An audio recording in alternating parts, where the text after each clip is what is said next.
Delhi capitals ಮತ್ತು Mumbai Indians ನಡುವಿನ ಪಂದ್ಯದ ವಿವರಗಳನ್ನು ನೀಡಿದ್ದಕ್ಕಾಗಿ ಧನ್ಯವಾದಗಳು. ನಿಮ್ಮ ಮಾಹಿತಿಯ ಪ್ರಕಾರ ಪಂದ್ಯದ ಪ್ರಮುಖ ಅಂಶಗಳು ಹೀಗಿವೆ.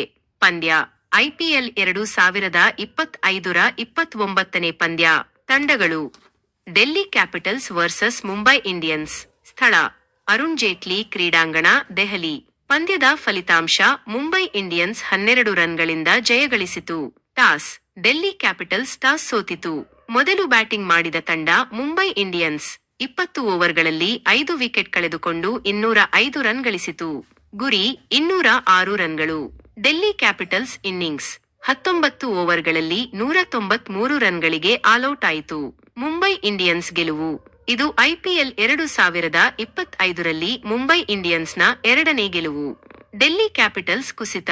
ಗೆಲುವಿನ ಸಮೀಪವಿದ್ದ ಡೆಲ್ಲಿ ತಂಡವು ಕೇವಲ 64 ರನ್ಗಳ ಅಂತರದಲ್ಲಿ 9 ವಿಕೆಟ್ಗಳನ್ನು ಕಳೆದುಕೊಂಡಿತು. ನಿರ್ಣಾಯಕ ಘಟನೆಗಳು. ಸತತ 3 ರನ್ ಔಟ್ಗಳು ಮತ್ತು ಒಬ್ಬ ಬ್ಯಾಟರ್ ಸ್ಟಂಪಿಂಗ್ಗೆ ಬಲಿಯಾದದ್ದು ಪಂದ್ಯದ ದಿಕ್ಕನ್ನು ಬದಲಾಯಿಸಿತು. ಡೆಲ್ಲಿ ಪರ ಮಿಂಚಿದ ಆಟಗಾರ ಕರುಣ್ ನಾಯರ್. 89 ರನ್, 40 ಎಸೆತಗಳು, 12 ಬೌಂಡರಿ, 5 ಸಿಕ್ಸರ್. ಅವರ ಏಕಾಂಗಿ ಹೋರಾಟ ವ್ಯರ್ಥವಾಯಿತು. ಇತರ ಡೆಲ್ಲಿ ಬ್ಯಾಟರ್ಗಳ ಪ್ರದರ್ಶನ.